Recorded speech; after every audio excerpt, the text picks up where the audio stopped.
O intuito dessa live de hoje é falar sobre diversificação eficiente de carteiras, né, de investimento.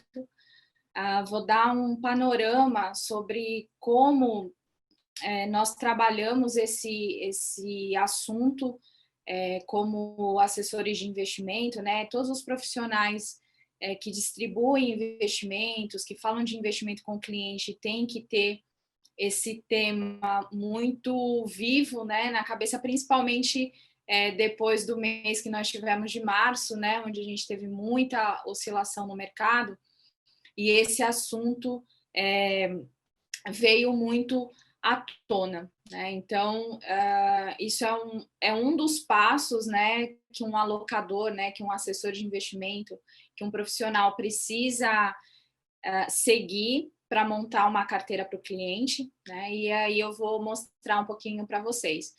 Como é um assunto, né? Sempre que a gente fala de diversificação e de risco, é um assunto um pouco mais técnico, porque a gente precisa ter uma base matemática, uma base estatística um pouco mais avançada. Então, meu desafio aqui é tornar esses conceitos que são mais matemáticos, mais técnicos, fazer uma tradução para que seja, né, inteligível para todos e que vocês entendam de forma transparente como as coisas que eu tenho que observar, né, e quais são os cuidados que eu tenho que ter sempre que eu for montar uma carteira, tá?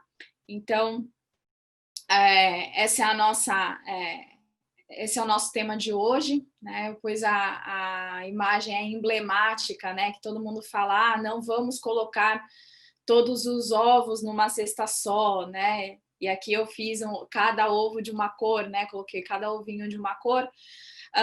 Por quê?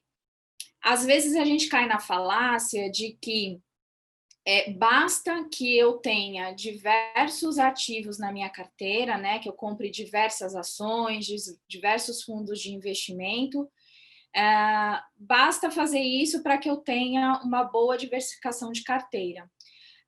Mas não é tão simples assim, né? A gente tem algumas coisas que precisam ser observadas quando a gente faz uma diversificação de carteira, que não é tão difícil para quem não tem as ferramentas que nós profissionais temos, né, para fazer essas análises, mas mesmo que vocês não tenham essas ferramentas, eu acho importante colocar esse assunto na mesa sempre que alguém for fazer uma proposta de carteira de investimento para vocês, tá?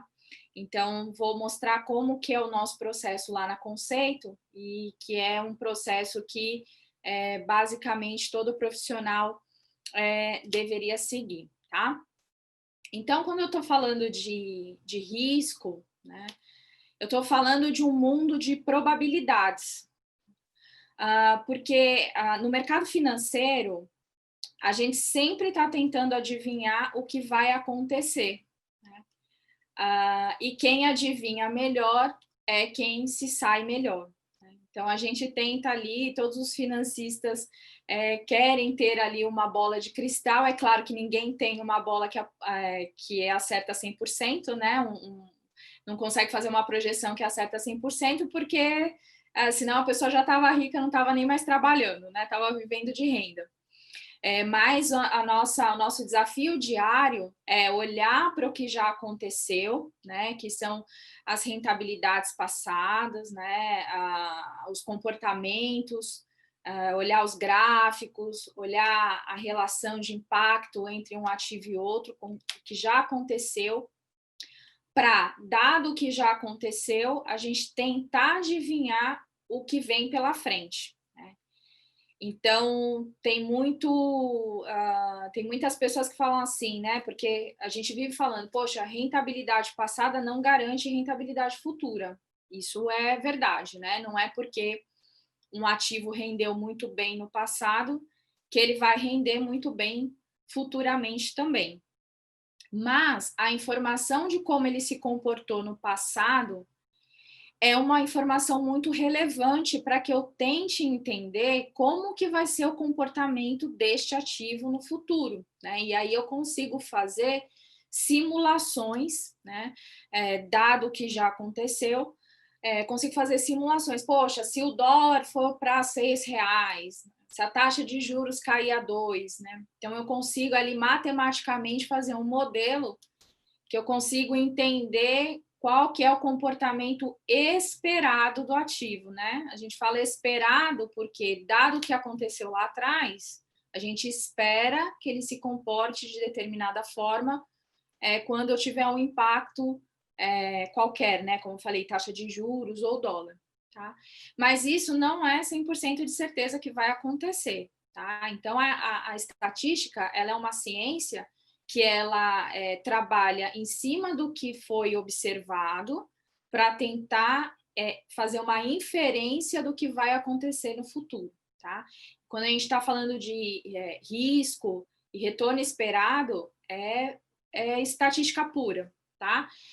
Então, eu coloco essa figura para a gente sempre ter ideia de que, ok, rentabilidade observada, né, ou rentabilidade passada, ela não garante rentabilidade futura, mas ela vai ser, as minhas observações do que já ocorreu, vai ser um insumo muito importante para eu tentar entender o que está por vir, né? Às vezes a gente acerta, às vezes não, e às vezes acontece um fenômeno como o que a gente está vivendo hoje, que é totalmente fora das estatísticas, não era esperado, né? E no mercado financeiro a gente perde dinheiro quando o mercado ou acontece alguma coisa, né? Quando o mercado se movimenta de uma forma que a gente não esperava, né? Que é quando a gente fala que a gente é pego no contrapé. Então, se eu faço uma aposta, por exemplo, que o dólar vai cair e aí acontece alguma coisa muito grave, né? Como aconteceu a questão do Covid e o dólar dispara, eu sou pega no contrapé, né? Tudo que eu esperava, tudo de modelo que eu tinha, foi por água abaixo, né? E a gente teve um março muito difícil, aliás, eu ia falar principalmente nas bolsas, mas na verdade foram em todos os ativos, basicamente todos os ativos perderam valor, né? Com exceção do dólar e do ouro, porque aconteceu alguma coisa que ninguém esperava, né? Ou pouquíssimas pessoas esperavam.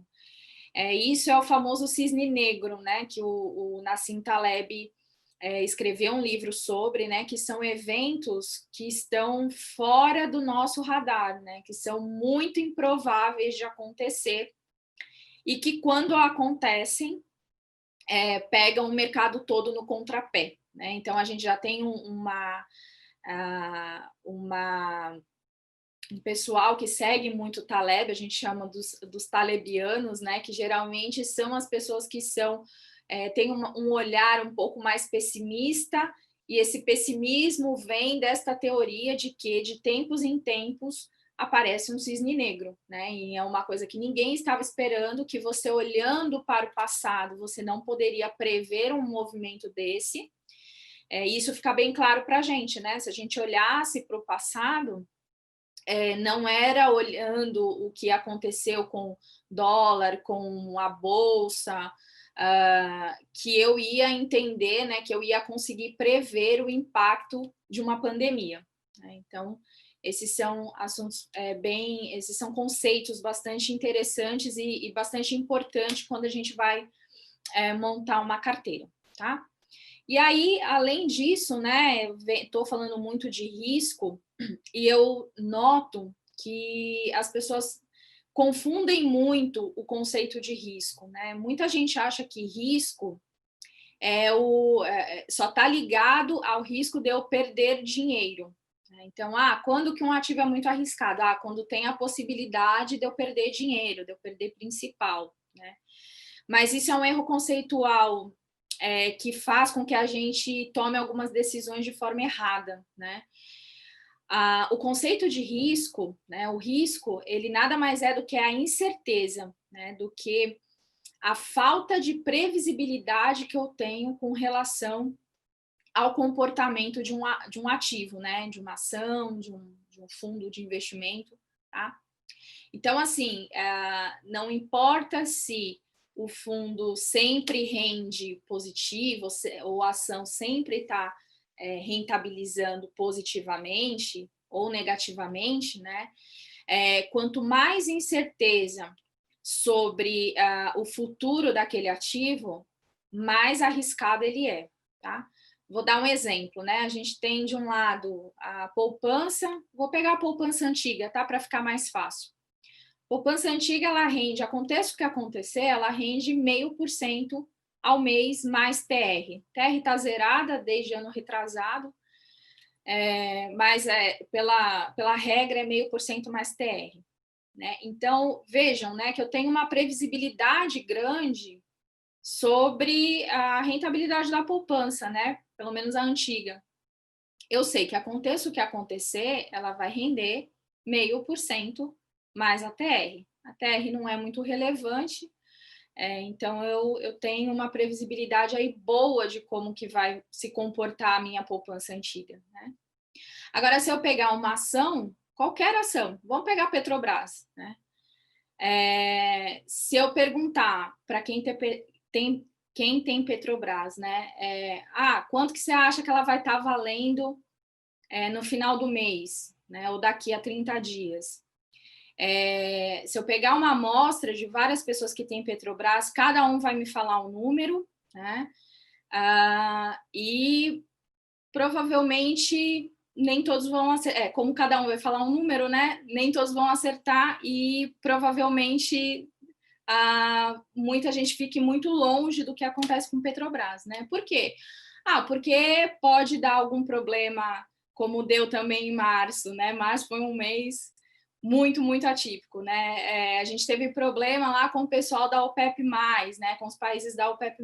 Então, se eu tiver um desentendimento entre os países da OPEP e a Rússia, eu tenho uma mexida no preço do petróleo muito drástica e isso faz com que a minha ação da Petrobras ela mude totalmente de direção, né?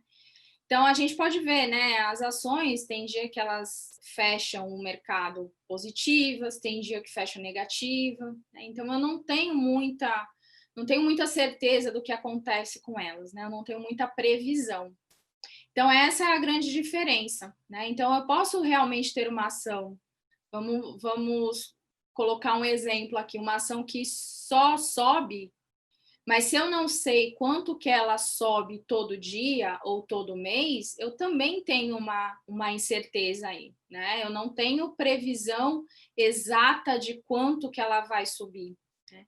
Então, eu acho que quando as pessoas elas quebram essa crença de que risco é só o risco de perder dinheiro e quando elas enxergam um ativo que nos últimos 2 anos, no último ano, só ganhou, elas não enxergam que aquilo ali é um ativo de risco, né? Então, isso é muito importante. E quando a gente está falando de diversificar carteira, também outro erro que eu vejo muito acontecer, né? Um erro conceitual. Tem muita gente que acha que diversificar carteira, o objetivo da diversificação é para aumentar a rentabilidade. Na verdade, não é. Na verdade, é para a gente diminuir risco. Então, claro, eu consigo montar uma carteira, né? Quando eu divido em vários ativos diferentes, com um potencial de ganho maior, né? E tento controlar aquele risco. Mas a diversificação, o objetivo final dela não é alavancar a rentabilidade, e sim ter um pouco mais de previsão do que vai acontecer com aquela carteira, né? Porque se eu sei que, se eu tenho a previsão de que um ativo vai render muito bem, né, de que, poxa, eu estou super otimista, sei que vai render bem, de acordo com o cenário, com tudo que está se desenhando, eu sei que aquele ativo vai render muito bem, poxa, por que eu não aposto todas as minhas fichas nele? Por que eu vou dividir num ativo que eu não estou tão confiante ou que eu sei que vai render pouquinho, mas vai render sempre positivo, né? Não é para, quando eu faço essa divisão, não é para alavancar rentabilidade, né? Se fosse para alavancar rentabilidade, eu colocaria tudo no ativo que eu acho que vai render mais, alavancaria a minha posição, né, através de derivativos, tá? Quando eu faço essa divisão, na verdade, é para que eu possa, né, colocar um pouco mais de outros ativos na minha carteira, mas que eu tenha ali um risco controlado. Tá? Então, diversificar a carteira não é aumentar a rentabilidade, não é o objetivo. O objetivo é a gente ter um pouco mais de previsão do que vai acontecer com o meu portfólio, tá? E aí, dado isso, a gente também tem dois tipos de riscos em todos os ativos, tá? E aí eu vou exemplificar com ações, que eu acho que fica mais claro. Mas todo ativo ele tem uma parcela de risco específico e uma parcela de risco sistêmico ou sistemático, tá? O que é a parcela de risco específica? Tá? O risco específico é aquele que é específico da ação, né, da empresa ou do setor que a empresa tá inserida, tá? É nesse risco que eu vou trabalhar, tá? Porque eu sei que se eu coloco uma ação, uma geradora de energia, e eu coloco uma varejista, né? Eu tô em setores diferentes. Eu sei que, por exemplo, se vier uma canetada do governo no setor de energia, que mude, que, sei lá, tabele tenha um preço máximo, alguma coisa assim, ou que num cenário de pandemia obrigue todas as empresas de energia a postergar recebimento ou deixar que as pessoas não paguem um mês de conta de luz, por exemplo, a varejista não vai sofrer esse impacto, né? Porque é um impacto referente àquele setor, ao setor de energia, tá? É claro, né, que em economia tudo é ligado, né? A gente fala que a economia é uma engrenagem, né, onde tudo impacta em tudo.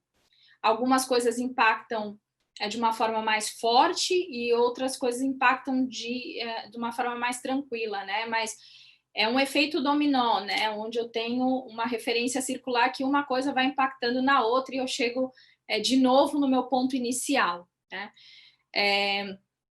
Só que isso leva um tempo, né? Até ter esse fechamento de ciclo, tá? Então, vão ter ações, ou, por exemplo, né? Há uma briga lá na OPEP, ela impacta diretamente Petrobras, PetroRio, e não tem um impacto relevante ali nas empresas de varejo, tá? No setor financeiro, tá? No setor de bancos e tal. Setor de saúde, por exemplo. Então, eu consigo diversificar esse risco específico que cada ativo tem, colocando ativos de diferentes setores, né? Diferentes empresas. Tá? Então, quando a gente monta uma carteira, principalmente de ações, a gente tem esse cuidado. Tá? Não adianta eu montar uma carteira que tenha Petrobras e PetroRio, Itaú e Bradesco, achando que a minha carteira está mega diversificada em 4 ações diferentes. Na verdade, você está concentrado em 2 setores. Né? Você está comprando 2 ações parecidas, né? Não são iguais, porque cada empresa é uma empresa, mas elas têm esse risco aí muito ligado, né? E a gente vai ver aí um pouquinho mais para frente o conceito de correlação e vocês vão entender muito bem como é que a gente analisa esses impactos, e isso é muito importante quando a gente vai montar uma carteira.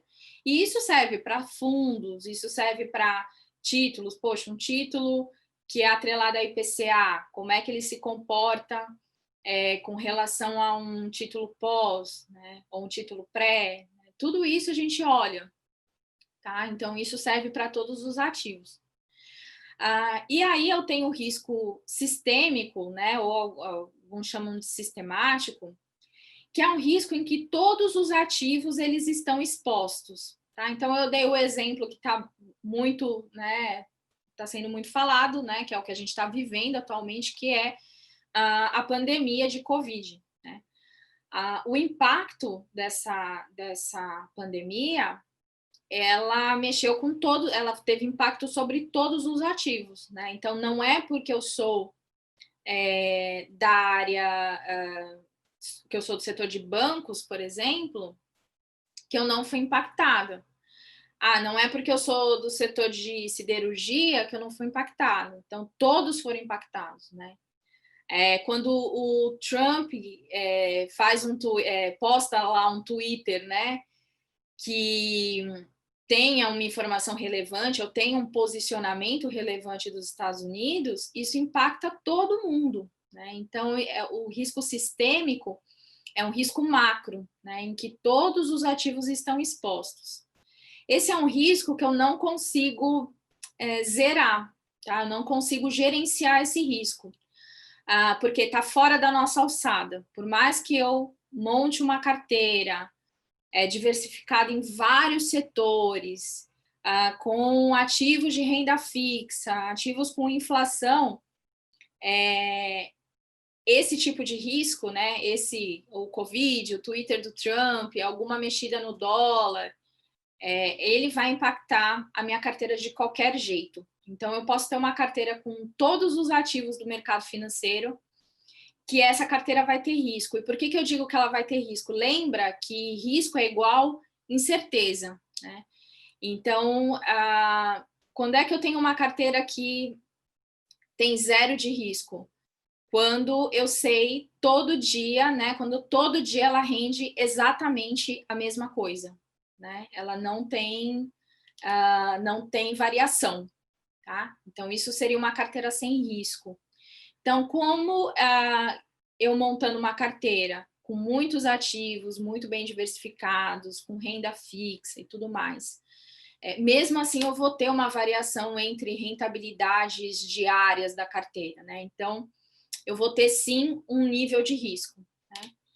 E aí, esse gráfico aqui, ele é muito didático em mostrar para a gente, né? Eu tenho um eixo, o desvio padrão do retorno para a gente que trabalha em mercado financeiro, o desvio padrão é igual ao risco, né? Quanto as observações se distanciam da média, então, quanto mais espaçadas, né? Quanto mais dispersas os retornos diários estão, eu digo que um ativo tem mais risco.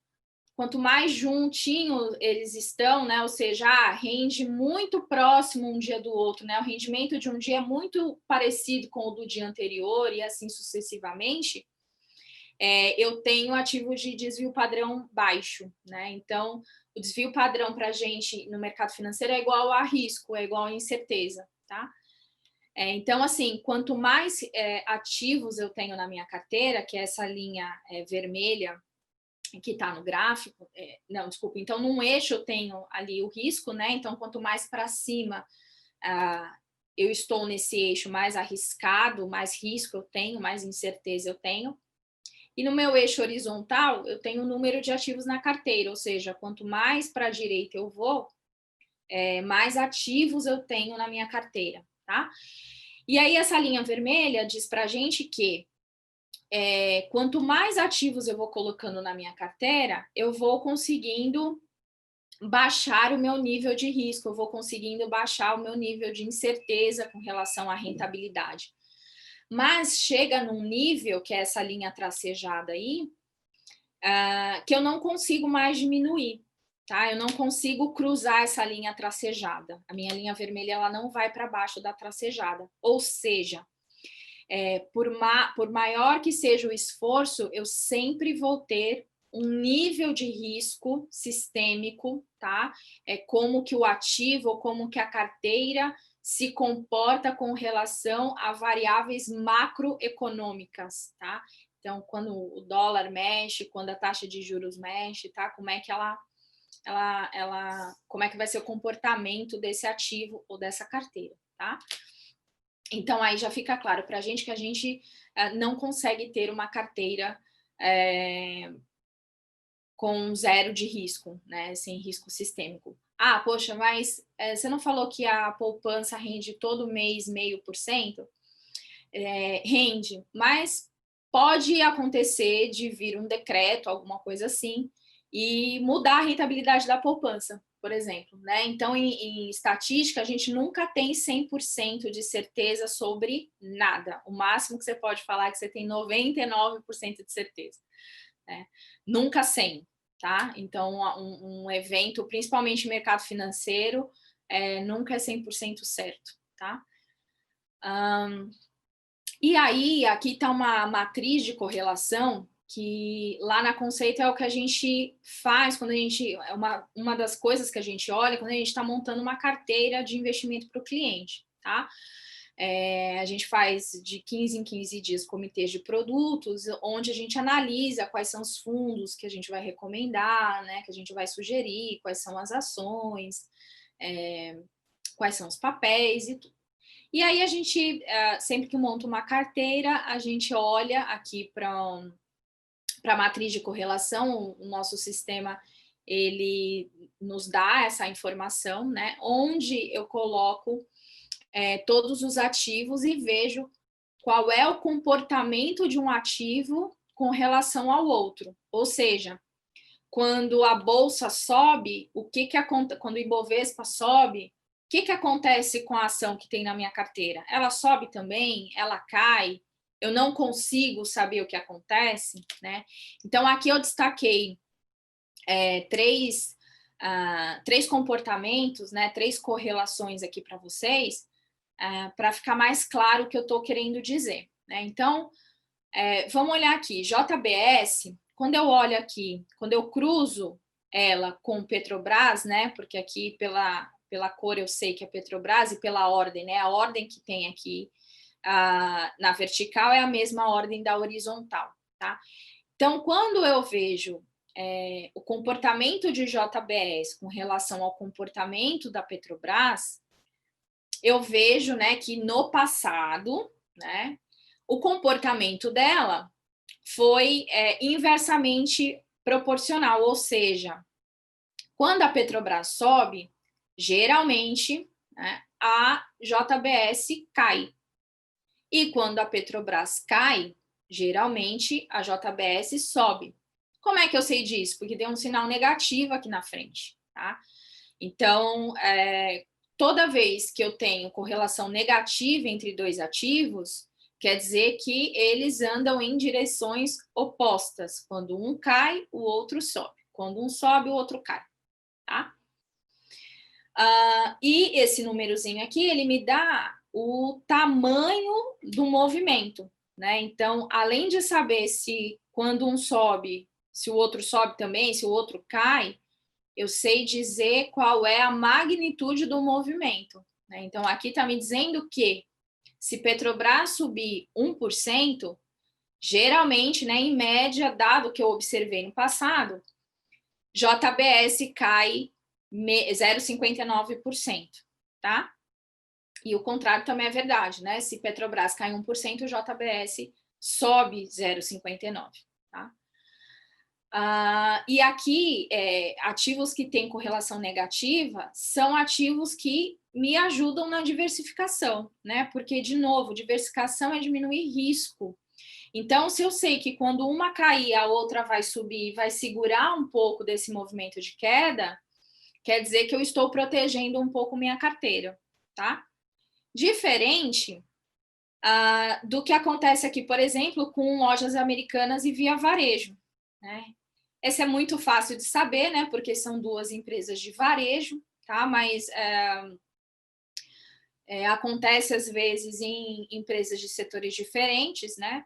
E aqui fica claro que quando Lojas Americanas sobe, geralmente Via Varejo também sobe, e sobe 70% do que subiu a Lojas Americanas, tá?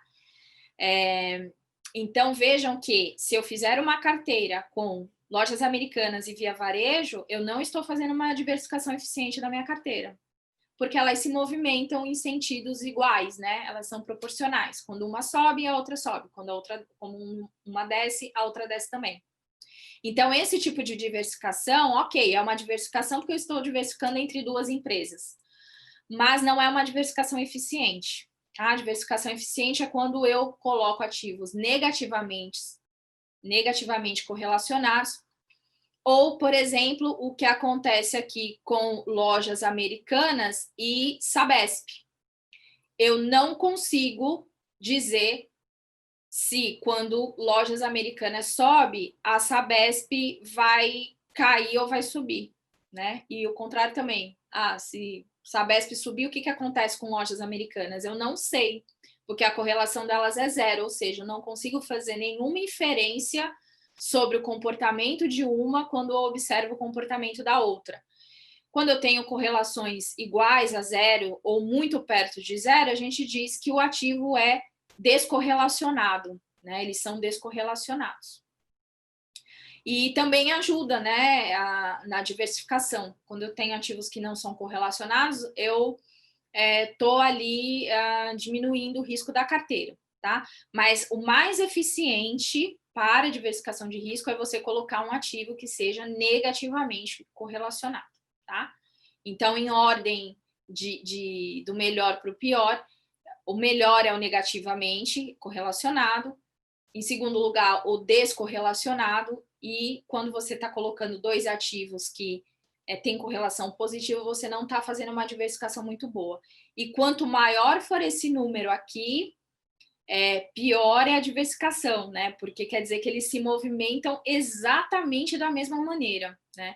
Então, se eu tivesse aqui, por exemplo, uma correlação de 0,95, o que ia acontecer? Eu sei que quando Lojas Americanas cai 1%, Via Varejo cai 0,95%, ou seja, são praticamente iguais, né? Então, você não está fazendo uma diversificação bacana da carteira. Aqui eu pus uma representação gráfica que é para ficar bem fácil de vocês entenderem, né? Peguei uma correlação aqui negativa clássica, né? Que já está mudando, que é dólar e bolsa, né? Eu peguei uma série desde 2000 de 2000, na verdade, desde 2000, para mostrar, né, que quando o dólar está subindo, geralmente a bolsa está embaixo. E olha que eles vão cruzando e em alguns pontos não chegam a cruzar, mas um toca no outro, né? Mostrando que quando um está subindo, geralmente o outro está descendo, tá? Essa correlação ela vai mudando, né? Claro, quanto mais observações eu vou colocando, essa correlação nem sempre é a mesma, essa correlação pode mudar, e o que a gente vem observando é que a correlação entre dólar e bolsa já não está tão negativa assim, pelo menos, né, até antes de fevereiro, quando o cenário estava nas condições normais de temperatura e pressão, a gente via uma mudança aí nessa relação clássica aí de correlação negativa. Eles já estavam ficando positivamente correlacionados. E a gente conseguiu ver, porque tiveram vários dias, né, que a bolsa foi para cima e o dólar fechou positivo também, né? A gente não tem mais aquela máxima de que quando a bolsa fecha positivo, o dólar com certeza caiu, tá? E isso vai mudando porque, conforme vai mudando as observações, né, eu consigo mudar a minha correlação, tá? E essa relação ela vem mudando por questões macroeconômicas, tá? Que eu não vou me aprofundar aqui, isso é assunto para outra live, mas ela vem mudando basicamente por causa do comportamento de taxa de juros mundial, tá? Aqui eu coloquei esse gráfico que são dois ativos que são positivamente correlacionados e a gente pode ver que a correlação deles é muito próxima de 1, né? Porque é muito igual o movimento de um com o outro, né? Então vejam que aqui eu tenho dois ativos, mas se fosse para diversificar, eu não estaria fazendo uma diversificação de risco de mercado eficiente, tá? Então essas coisas a gente precisa observar quando monta uma carteira.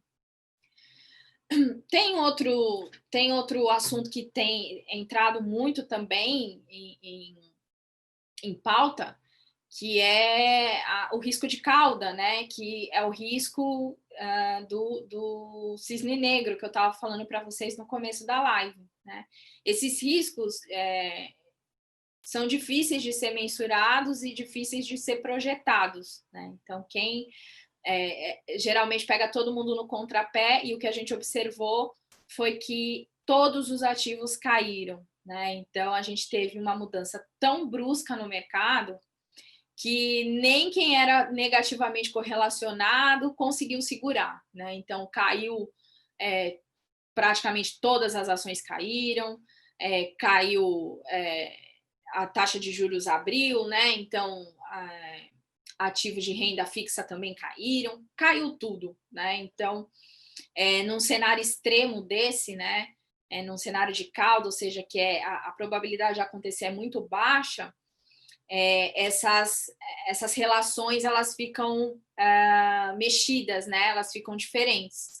E por isso que às vezes a gente fala, olha, é melhor a gente não fazer nada, esperar o cenário acalmar um pouco, porque a gente perde referência, né? Uma coisa que era verdade até ontem, quando eu tenho uma mexida muito drástica no mercado, ela deixa de ser verdade. As relações elas deixam de seguir um padrão, né? Que vinha sendo seguido, tá? E até aqui eu falei muito da parte matemática, da parte estatística, né? Que é quando a gente olha de uma forma fria e calculista, né, para os nossos investimentos. Mas investimento não é só isso, né? O investimento ele tem o fator humano aí ligado, né? E muito forte. A gente está falando com pessoas e mexer com o dinheiro de pessoas, né, é muito complexo. Tá? E eu sempre falo, por isso que é importante você ter outra pessoa olhando a carteira, porque a relação que aquela outra pessoa tem, geralmente, é muito mais eficiente do que a que você tem com o seu dinheiro. Porque com o seu dinheiro tem emoções envolvidas, né? O Matheus fez uma live excelente falando de finanças comportamentais, né? Então, quando eu tenho emoção envolvida, às vezes eu não tomo as melhores decisões, tá? Então, eu não consigo ser frio e calculista. E isso serve também para quem trabalha no mercado financeiro. Eu vejo nitidamente as tomadas de decisões que eu tomo na minha carteira e na carteira de outras pessoas, né? Na minha carteira, às vezes eu me pego tomando decisões que não são as mais eficientes. Por quê? Porque tem sentimento envolvido, tem emoção, né? Porque é o meu dinheiro. E aí eu acabo, às vezes, não tomando as melhores decisões. Agora, com a carteira dos clientes, eu já consigo ter uma visão muito assim, mecânica, né? Então, assim, olha, dada a estatística, dado que já aconteceu, dado o cenário que está para vir, a melhor opção é essa. Lógico que a vontade do cliente ela é soberana. Nosso papel aqui é mostrar, né? Munir o cliente de informações para que ele tome a melhor decisão, né? Nosso papel aqui é dar suporte na decisão. Mas esse suporte, quando vem de forma mecânica e estatística, com certeza é muito mais eficiente e muito mais claro do que quando ele vem permeado de emoções, tá? Mas a gente tem que respeitar, a gente está falando de pessoas, né? Eu falo que dinheiro é instrumento, então os investimentos não estão aí para dar dor de cabeça para o investidor, para deixar o investidor sem dormir, ele tem que ficar confortável com isso, com a carteira de investimento dele. E para isso, a gente tem que fazer uma análise da tolerância de risco do investidor, né? Porque eu posso ter uma carteira lá muito bonita, uma carteira super eficiente, onde eu tenho renda variável, onde eu tenho multimercados, renda fixa, mas isso tem que obedecer, ele tem que se subordinar à tolerância de risco do cliente, tá? Não adianta eu ter uma carteira ali que é a mais eficiente se essa carteira deixa o cliente desconfortável, tá? Então, por isso que a gente faz uma conversa inicial e entende quais são os objetivos, qual é o horizonte de tempo que o cliente tem para aquele investimento, justamente para tentar desenhar qual é a tolerância de risco que ele tem, né? E a tolerância, ela está dividida em duas coisas também. Ela tem a disposição e a capacidade, porque aqui eu falo que, em questão de risco, nem sempre querer é poder, né? O que a gente chama de disposição a assumir risco, né? É aquela pessoa que fica muito tranquila em observar rentabilidades negativas na carteira dela, né? Então, a questão da rentabilidade negativa não traz sofrimento para ela, né? Ela entende, né? né? Ela está disposta a correr risco, tá? E a capacidade está mais ligada a fatores econômicos, a fatores objetivos, né? Enquanto a disposição é subjetivo, é o interno da pessoa, é o psicológico da pessoa, a capacidade são fatores objetivos, né? Renda, patrimônio. Então, às vezes, o que acontece? Chega uma pessoa e fala: olha, sou super tranquilo com risco, pode colocar toda a minha carteira em ações, eu quero correr risco. Só que aí você vai analisar a capacidade dessa pessoa correr risco. Ah, olha, coloca tudo em ações, mas daqui 6 meses eu vou precisar desse dinheiro para comprar uma casa, comprar um apartamento. Ou se não, olha, esse é o único dinheiro que eu tenho e a minha renda é totalmente comprometida. Então, se eu tiver, sei lá, um gasto excepcional, eu tenho que recorrer aos meus investimentos para cobrir aquele gasto excepcional do mês. Poxa, ele não tem capacidade de assumir risco. Ele tem disposição, mas não tem capacidade, né? Então, a gente, como alocador, a gente sempre tem que seguir o que é mais conservador. Se o cara quer tomar risco, mas ele não pode, então eu vou fazer uma carteira conservadora para ele, tá? E às vezes acontece o contrário, a pessoa tem capacidade de tomar risco, tá? Não tem comprometimento de renda, não tem dependente, tem bastante dinheiro, horizonte de tempo longo, tá? Mas se a pessoa perde R$ 10 na carteira de investimento, aquilo ela traz sofrimento, ela quer saber o que foi, ela já quer tirar, então essa pessoa ela não tem disposição, apesar de ter capacidade, ela não tem disposição para correr risco. E aí a gente faz uma carteira conservadora também, tá? Então, antes de eu analisar tudo aquilo que eu falei para vocês, de recorrer à estatística, recorrer à matemática, a primeira coisa que eu preciso, na verdade, entender é a tolerância de risco do cliente, né? Senão eu não consigo fazer uma carteira que seja ideal para ele, tá? E aqui eu pontuei algumas coisas importantes, né? Alguns bullet points aí para a gente ter uma boa diversificação de carteira, né? Então, a primeira coisa, né? Eu preciso ter boas projeções. Boas projeções, elas vêm de uma série de dados boa, né, e com um bom tempo, né, com horizonte de tempo longo, para que eu consiga ver em diversos cenários o que aconteceu, porque eu não posso ter uma visão míope, né? Se eu pegar, por exemplo, se eu for analisar uma ação de janeiro para cá, é totalmente diferente de eu analisar uma ação de 2015 para cá, a mesma ação, né? A janela, o período, né, que eu analiso, muda tudo, né? Porque cada cenário é um cenário. Então, quanto mais longo eu tiver a minha base de dados, é melhor porque eu consigo ver o comportamento daquela ação em diferentes cenários. Quando o mercado estava muito bom, quando teve greve dos caminhoneiros, o que aconteceu, né? Então, quando o dólar subiu, quando o dólar caiu, então eu consigo ver o comportamento. E analisar o cenário atual e as coisas que estão por vir. Então, por isso que quem trabalha em mercado financeiro vive lendo notícia, né? Porque a gente precisa entender o que está acontecendo e o que pode acontecer para fazer boas projeções. Como eu falei para vocês, ganha mais dinheiro quem faz as melhores projeções, né? Quem acerta mais. Eu preciso entender a dinâmica econômica, né, e como ela impacta cada classe de ativo na carteira. Então, se eu tiver uma queda na taxa de juros, poxa, como é que bolsa vai se comportar? Como é que renda fixa vai se comportar? Como é que pós-fixado? Como é que fundo imobiliário vai se comportar? Tá? Então, eu preciso entender, tá, o que uma coisa, qual é o impacto de uma variável em cada classe de ativos, tá?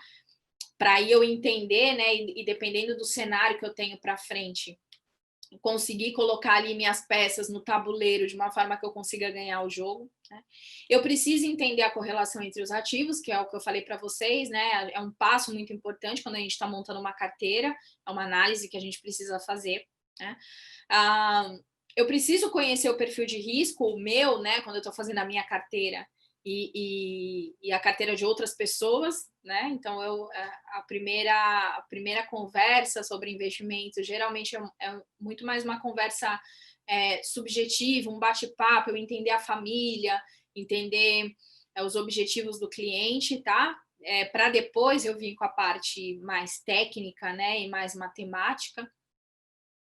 E por último, esperar o inesperado, né? Que a gente viu, a gente está passando por um período de cenários inesperados, né? Então a gente sempre tem que esperar, a gente sempre tem que ter um ativo, né?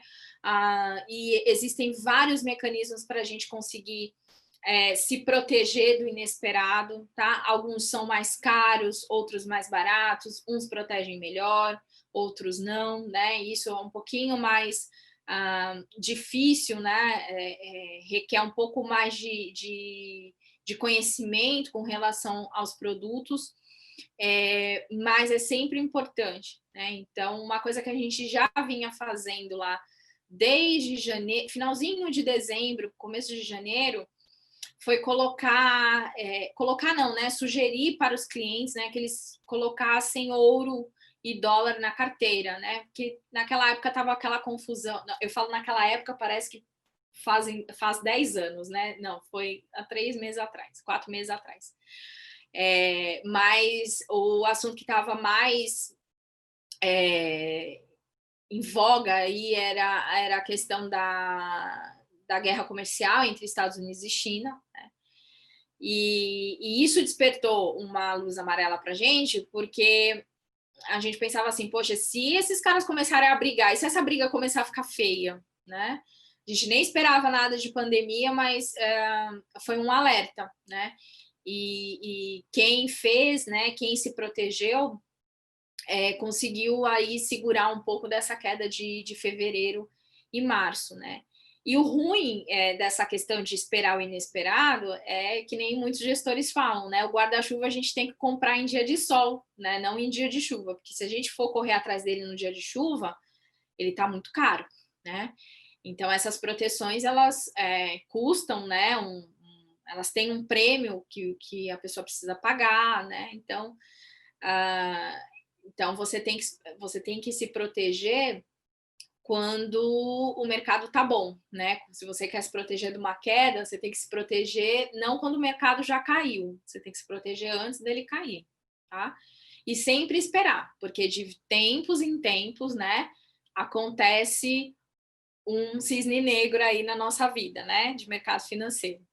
Então, sempre pensar como é que eu posso, se tudo der errado, né, o que eu consigo colocar na carteira que consiga segurar um pouco, né?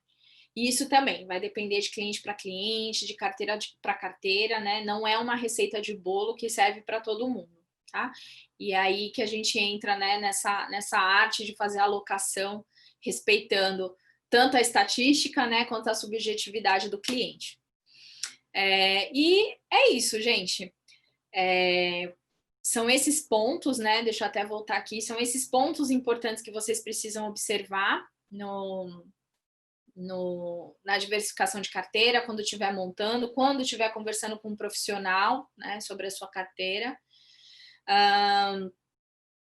e não deixar nada passar, né? E a gente também vai aprendendo, né, com os erros, né? Eu acho que isso é muito importante. Eu acho que um erro, ele é só um erro mesmo, né? A gente só sai perdendo de um cenário em que a gente errou quando a gente não leva aprendizado nenhum, né? Mas quando a gente aprende, com certeza vai servir para um momento futuro, né? Então não perdeu, né? A gente ganhou aprendizado, né? Ganhou experiência. E aí eu queria abrir para perguntas, não sei se alguém tem alguma dúvida. Eu já estou estourando o tempo aqui. Não, tem um pouquinho ainda, 5 minutos. Não sei se alguém tem dúvida. Se tiver, podem mandar pelo...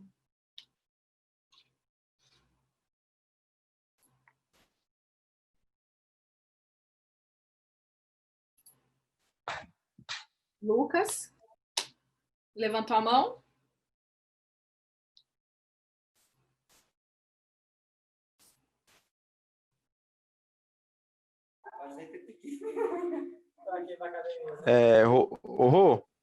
Oi. Rosana, Oi. pode falar um pouco mais sobre os setores menos assim, agredidos por essa crise. A gente sabe que em tempos de cauda, todos os setores acabam caindo, né?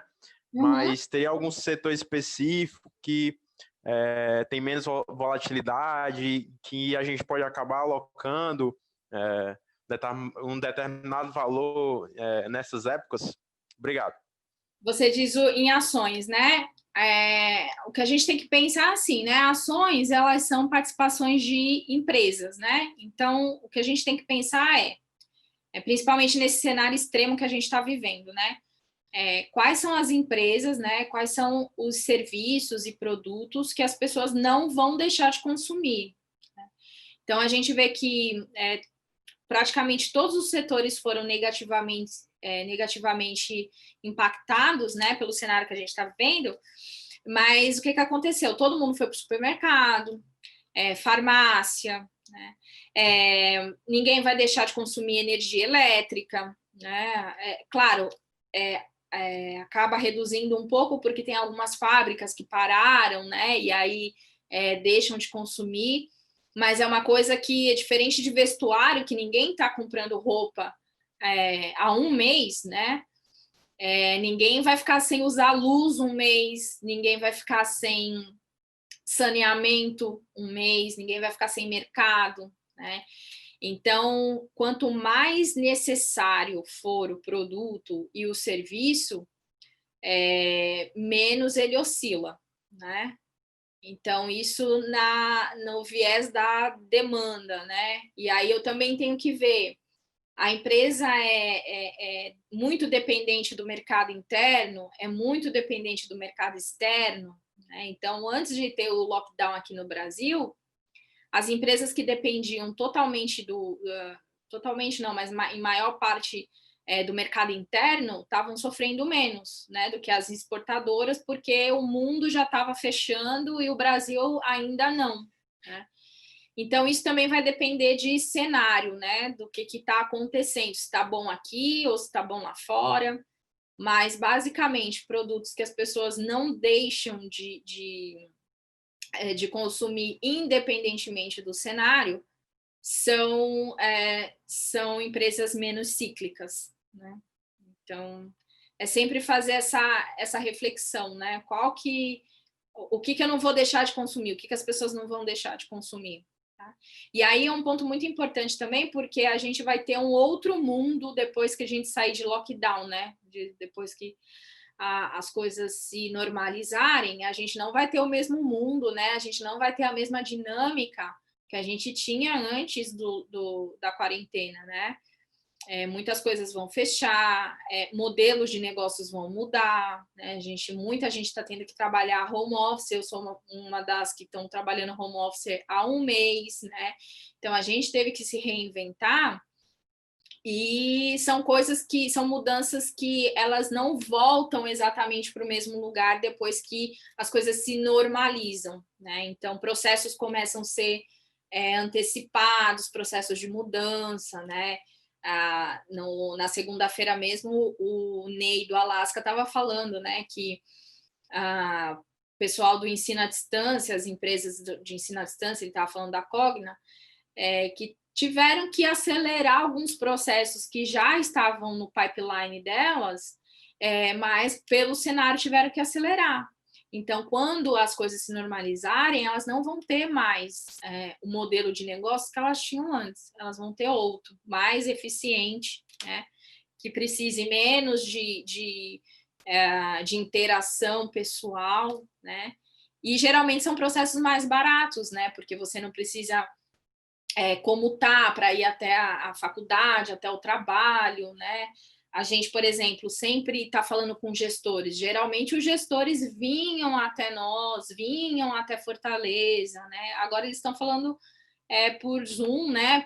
Por internet conosco, com os clientes, e eles falaram: olha, a gente vai mudar bastante o modelo que a gente fazia de roadshow, né? Porque a gente viu que dá para fazer mais barato e o resultado é praticamente o mesmo. Tem uma pergunta aqui do YouTube, Indica fundo imobiliário atualmente para diversificar ou nem vale a pena nessa época agora? O que acontece? Se você tiver paciência com o fundo imobiliário, é uma boa opção, né, para longo prazo. Por quê? Tá? Primeiro, porque a gente está tendo uma impressão de dinheiro grande, né, mundial, né? A gente está tendo uma enxurrada de liquidez na economia. E isso, com certeza, vai ocasionar um cenário inflacionário, tá? Não sei quando que vai começar e não sei o impacto disso. Mas, geralmente, em cenários inflacionários, os ativos reais, ou seja, participação em empresa, participação em imóveis, eles tendem a levar vantagem em cima de ativos que são meramente financeiros, né? 100% financeiros, não tem um ativo real lastreando, né? O que acontece? Os fundos imobiliários, eles caíram muito porque e o mercado financeiro, ele é assim, né? Ele não espera acontecer para refletir isso no preço, né? Se ele acha que vai acontecer alguma coisa, né? Lembrem-se que eu falei, a gente está o tempo todo tentando adivinhar o que vai acontecer no futuro para já posicionar as nossas peças agora. Então, como todo mundo viu, né, que ia ter uma queda na questão da receita de aluguéis e tudo, isso impactou no preço dos fundos imobiliários. Então, a gente tem fundo imobiliário que está barato, que está negociando abaixo do valor patrimonial dele, né? Só que o que eu vejo? Que a gente não sabe quando esse lockdown vai acabar. Por exemplo, fundo imobiliário de shopping. Muitos não vão pagar aluguel por esses meses que os shoppings não funcionarem, né? O que eu vejo mais promissor, e aí eu também não sou especialista em fundo imobiliário, mas assim, olhando a dinâmica, eu acho que o que menos vai ser impactado é o de galpão logístico. Porque o galpão, ele precisa existir tanto para vendas físicas quanto vendas online, né? Então, independentemente do meio que eu use para vender, eu vou precisar de algum lugar para guardar os produtos, né? Então, eu vejo menos impacto nesse cenário, né? Nesse tipo de fundo imobiliário. Shopping vai sofrer muito, porque mesmo os shoppings abrindo, eu acho, né, que as pessoas vão ainda demorar para voltar à normalidade, né? Vão evitar aglomeração e tudo mais, né? Então, sofre porque a gente vai ter uma massa de desemprego grande e ninguém vai... o consumo vai cair, né? Isso é fato, né? Então, se lá em dezembro, novembro, a gente estava muito otimista com o shopping, porque, poxa, a economia brasileira estava entrando nos eixos, né? O emprego estava diminuindo, o déficit fiscal estava caindo, né? Estava tudo se ajeitando. Quando a gente tem uma queda muito brusca de consumo, a gente sabe que shopping não vai ter o fluxo que tinha anteriormente, né? E eu acho também que o que vai acontecer, como muitas pessoas estão sendo obrigadas, né, a comprar pela internet. Então, quem tinha muita resistência a comprar pela internet, eu acho que essa resistência vai ser quebrada durante essa quarentena. Não para todos, obviamente, mas para alguns, né? Então, ainda hoje, tem gente que nunca comprou nada pela internet, né? E hoje, querendo ou não, eu acho que essa resistência, né, a compras online vai ser quebrada. Então, eu acho que o mais promissor vai ser galpão logístico, né? Mas, de novo, é paciência, né? Mas é a história de não querer comprar guarda-chuva quando está chovendo, né? Eu sou de São Paulo e lá é assim, né? Chove quase todo dia lá, né? E quando você tá lá na Paulista e você tá sem guarda-chuva e tá caindo aquela chuva da tarde, né? Aquela torrencial, Os caras estão vendendo guarda-chuva lá a 20, 30 reais, né? Por quê? Eles sabem que você precisa, né? Então, investimentos é a mesma coisa. Quanto mais você conseguir se antecipar e quanto mais você conseguir desenhar, né, conseguir entender o que vai acontecer no futuro, provavelmente mais dinheiro você vai ganhar. Acho que é isso. Mais alguém quer perguntar alguma coisa?